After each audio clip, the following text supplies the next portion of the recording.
Hello, everyone, and welcome to today's Love Procurement podcast.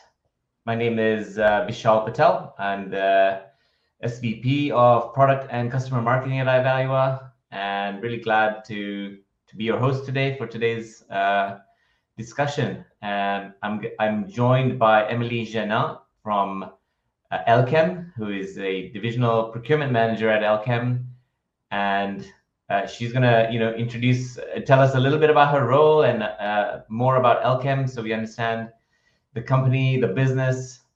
But today, one of the main topics we wanted to really cover is a little bit about relationship management, supplier relationship management within the procurement function.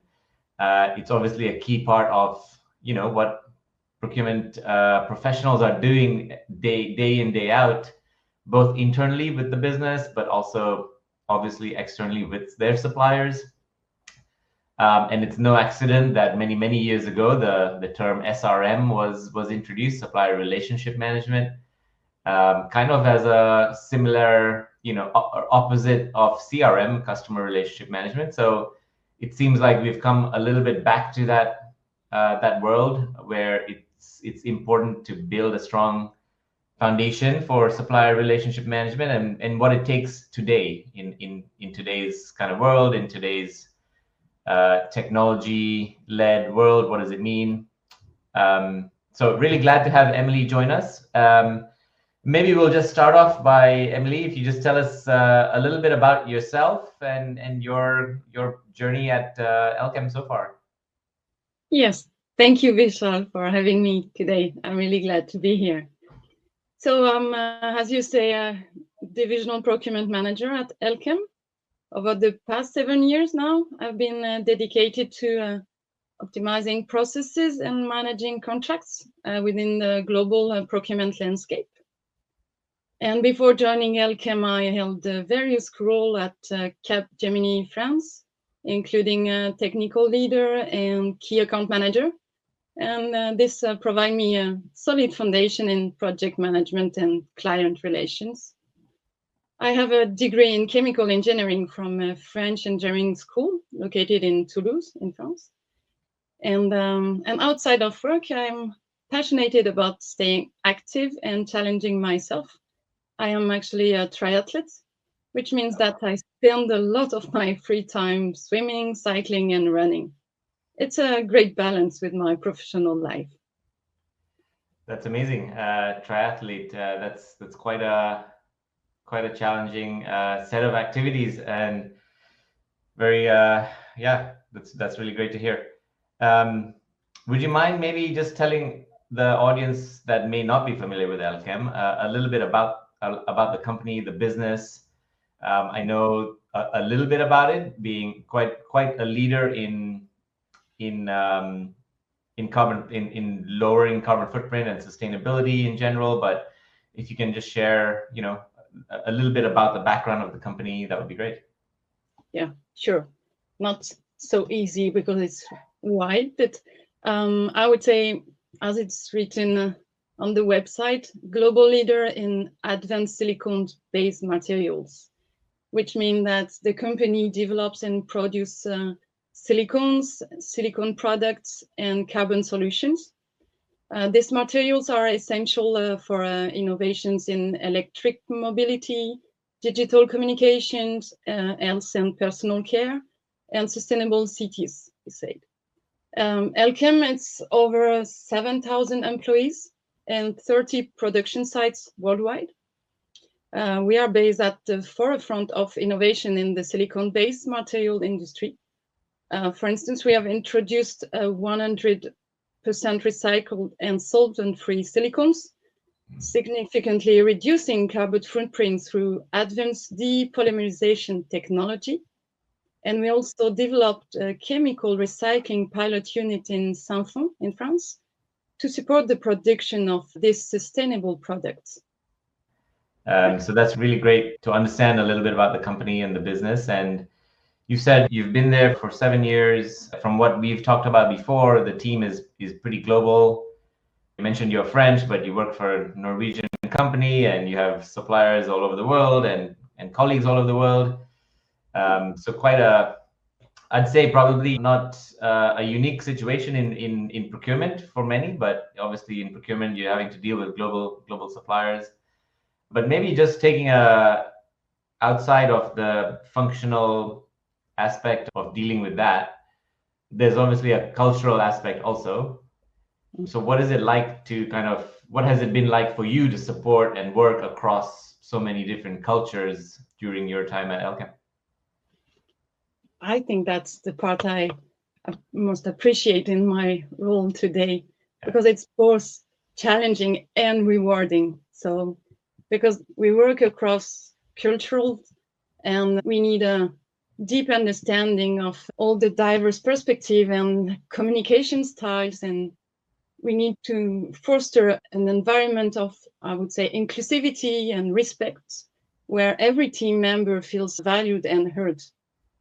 Additionally, we working with a global team, offer the opportunity to personally to learn and grow from different viewpoints and experiences.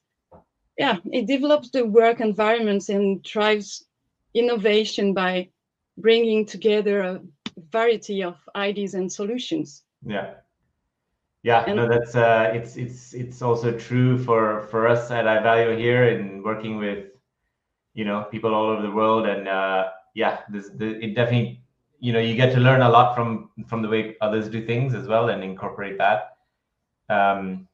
But from now more of the procurement side of things, when you talk about dealing with interacting with internal stakeholders and external stakeholders, why is it, or why have you found that building relationships beyond the processes or the business reasons, right? Building relationships is so important in procurement. so you have this cultural and global aspect, and then actually you have this internal external aspect in our role. So internally, a strong relationship is key for a smooth communication and good collaboration if we want to align our procurement strategies with the business goals. So that's internally really key. And externally, with our business partners, the good relationship leads to trust, to reliability, better negotiation outcomes, and innovation. So the whole thing is, it's really, really key. And maybe just to understand that, just a follow up on that is, do you think that your relation over the 7 years you've kind of been in the role, do you think that there's been a change in how either you or procurement or the company views its suppliers in general? There is a lot of back and forth, I would say, but I can see that the shutdown in 2020 changed a lot the relationship with our suppliers. We need to take decision and strong strategy depending on the area of the globe, and also depending on what type of expertise we have internally and what type of expertise we want to deal externally. So yes, change a lot. Yeah, someone in another discussion we had, what someone did say to me that it's important to build those relationships because when things go bad, then you have others you can count on, versus just being transactional in nature. Which in some cases it has to be that way, of course, but that's also another reason, obviously, for developing stronger, longer term relationships as well. But to the topic of supplier management and that if we start to now think about it as a process or a capability within procurement, and just as everything has happened in the last couple of decades, there's a need to automate and digitize and transform that process as well, and that's kind of what you've done at Elkem with your supplier relationship management program. So maybe just to understand a little bit more and dive into that, what was the starting point for that, and really why was it even done or considered? Our very first objective by implementing a SRM Evalua module was to reduce the risk exposure due to our suppliers. We wanted to build a system that enables to do sanction screening automatically before any transaction with the integration of a third-party tool. Before Evalua, we started to do this, but it was really manual and post-transactional, so the risk exposure was higher. Mm-hmm. So that was really our starting point. And what was some of the, at that starting point, what were some of the objectives you had in mind? Like, where did you want to get to? What did you want to try to achieve as sort of the outcome? In addition to this, this very first objective, we saw a great opportunity to actually document in one single system all our documents related to, we say suppliers, but we prefer business partners, like business partner code of conduct. When it's signed, now we put everything in our SRM. We also wanted to have a robust database of suppliers, removing any duplication, flagging the blacklisted suppliers. All in all, we had, with this system, it was possible to have in one place all our qualified suppliers with the risk management and performance management of them. Yeah, and that's obviously a change from how things were done maybe before, and I think maybe even with all the other processes you might have changed as well. Kind of a bit of a change management exercise, I'm sure. How was that? How did you go through that in terms of convincing people who had to use the system or the new process to actually adopt it? And back to the cultural question, right? Like, people do things differently in different places. How did those things kind of play out for you during this process? During the project, we involved the future key user from the start. They will be the primary user of the new system. And to support the adoption of the new system, we implemented a train-the-trainer approach, where our implementation partner first trained these key users, who then became internal trainers. This method proved that's really effective, because the training session was more engaging, led by peers, and tailored to our team's real-world needs. And over the course of about 2 months, the key users played a crucial support role. They answered questions, reinforced best practices, and explained consistently how and why to use Evalua correctly. Mm-hmm. While it was time intensive for them, but I can tell you that its hands-on involvement paid off. Mm. By the end of this period, they were confident and empowered to address process deviations and effectively put a stop to workarounds and system bypasses. But we are still working on the continuous improvement of the process.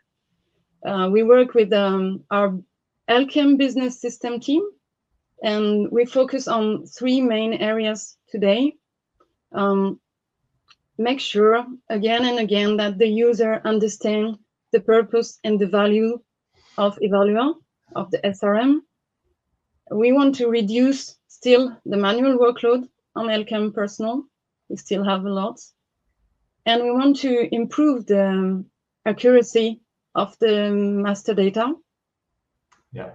This point is really important for streamlining procurement, ensuring, for instance, that existing suppliers are easily identified and avoid unnecessary new registration, for instance. Yeah.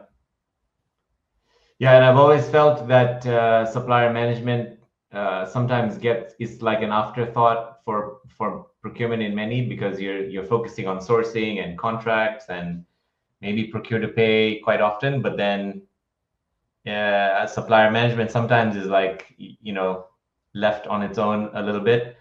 But it's in the reality, it's like the foundation for all of those things to work better than they were before.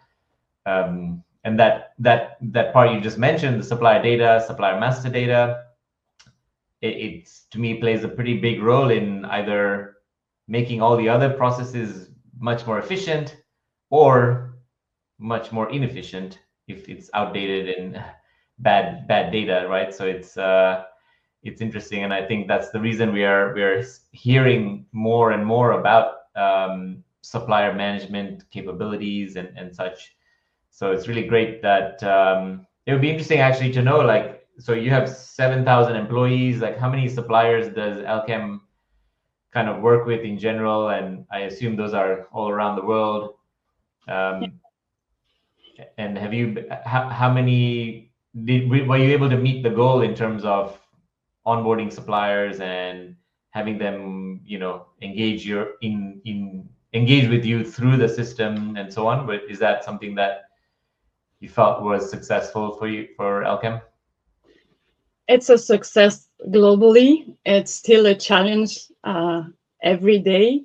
We only the key user are really the data owners of this suppliers. So we have about 200 people that work daily in the SRM, and we worked with our suppliers. We try to explain to them what can bring the SRM, the supplier portal as well, and so on. So yeah, it's still a continuous improvement process, but yeah, the very success is to have everything in one place, and impossible to have any transaction if the supplier is not registered in Evalua. Right. So it's a very good success. Yeah, no, that's good. We've often heard this happen also, is that often you'll have as procurement suppliers that are also customers. I think there's a term for it, which I don't remember right now. But is that something you've found, and is that automatically like a strategic supplier and dealt with differently? Or I was always curious about how that is handled within the organization. Honestly, we have two distinct systems. We have Evalua for supplier management, but we have a separate platform for customer data, and people are not located at the same place. So basically, we don't really know. Yeah. Okay. Sometimes it can happen during a negotiation that you realize that, oh, it's a customer actually. Right. But about the SRM as such, interesting aspect happen when some of our customers who have their own SRM system practice our supplier registration process, and then it leads to very constructive exchanges around expectation and best practices in supplier onboarding. So yeah. That was a nice part. Yes. And I know a challenge always for many companies, and maybe less for some, more for others, but is actually getting a view into the tier 2 and tier 3 suppliers.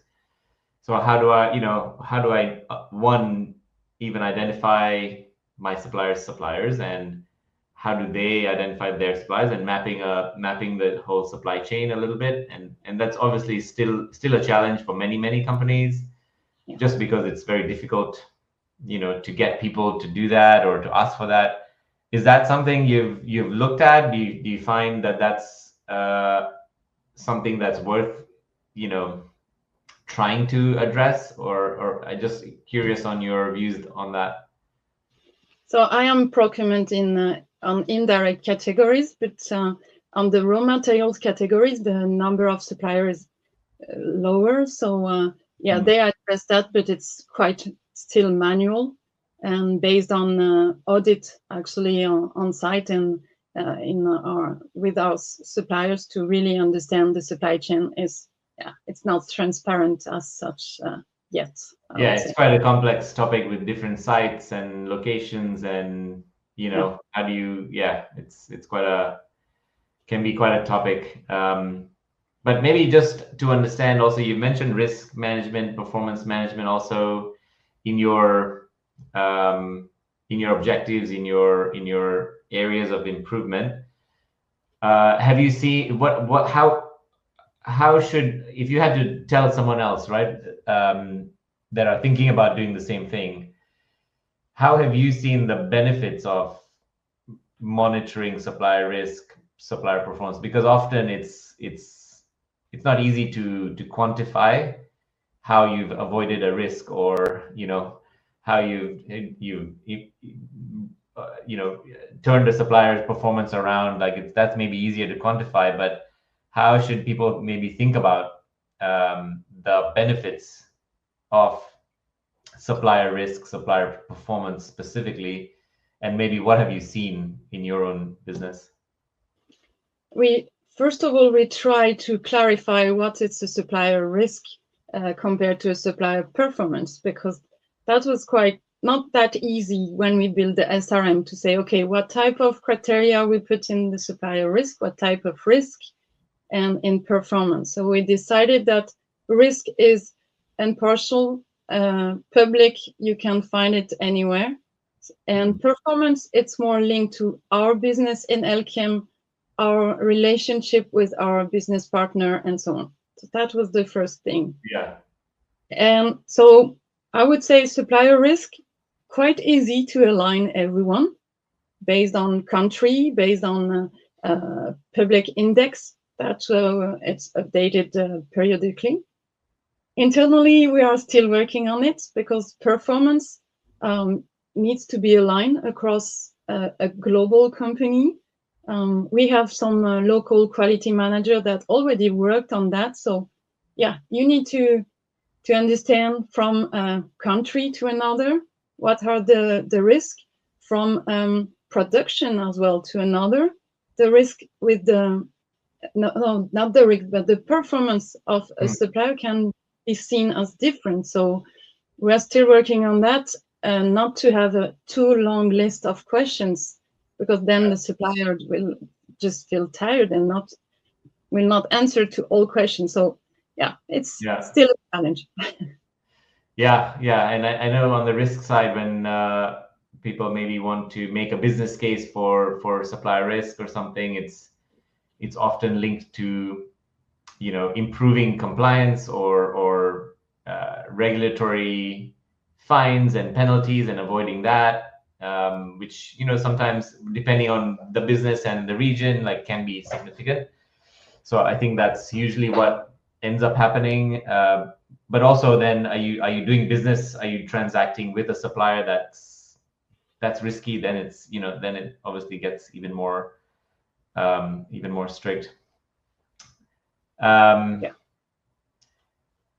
When you, so maybe just moving on a little bit to like the implementation of SRM, right? Where you've gone through it, you made some decisions early on workflows or processes or data. Were there decisions that you think you might have, and obviously this happens with everybody, right? Like if you were able to go back, would you change a decision, or was there a decision that you made early that really helped and made the transformation easier? Is there anything like that? And this is more tips for others that are kind of thinking about this. Yeah, actually, during some meetings you organized in Evalua, where I met other customers, I realized that yes, we made some decisions that were key for the implementation. Initially, the system, as I say, was implemented with a focus on compliance, and for this reason, we made the decision, which was strategic, I think, to include all suppliers categories: raw materials, indirect purchases, services, logistics, without any restriction. This approach enables us to implement a unified process Right. full visibility over all supplier database. That was one. Another critical decision was the adoption of a unique identifier for each supplier. It was based on their tax ID or VAT number, depending on the countries. And this has been essential for ensuring data accuracy and led to the foundation for maintaining a clean, reliable, continuously improving supplier database. The duplication check with that is so easy now. And I heard that some other customers didn't go directly to this. And today it was more difficult. So that was key decisions that we are to get. No, that's really good. I can see both being super important because we don't often see people separate the direct materials suppliers from indirect. And to us, of course, as Ivalua, we think that all your suppliers should be in one place because they all can pose a risk or a performance issue and are related to all the transactional parts as well. So that's really important. And the unique identifiers is great. I mean, especially if you, and I'm not sure what the situation at Elkem is, but if you have multiple ERPs, then you need to then keep all those ERPs up to date with the right supplier data. That's a pretty key step, I would say. Yes. Yeah. So very good. So maybe we can start to wrap up a little bit, but before that, maybe if you had a piece of advice and you've already given a lot of advice, but if you had any advice for listeners, and someone who's thinking about or going through an SRM transformation, what would be some key pieces of advice you'd have? First of all, I think we discussed about that, and listener will realize that the best decision to start with SRM. That's the first point. That's the best decision. Because this, as we say, the only way to build a solid foundation and reliable supplier database. It's essential for any further digital initiatives around suppliers' data. Yeah. That's key. Then, the second advice would be, I would recommend to work with an implementation partner, but the one who understands your specific challenges. And then, once you've chosen them, trust their expertise. I think that was key for us. Yeah. And finally, you should stay aligned with Evalua standard functionalities. At the early stages, it's easy to underestimate the impact of a decision of customization, especially when you don't yet see the full potential of all the platform. But those early choices will shape the efficiency and scalability of future module implementations. So that would be three advices, I would say. No, excellent. I think three key points to kind of remember.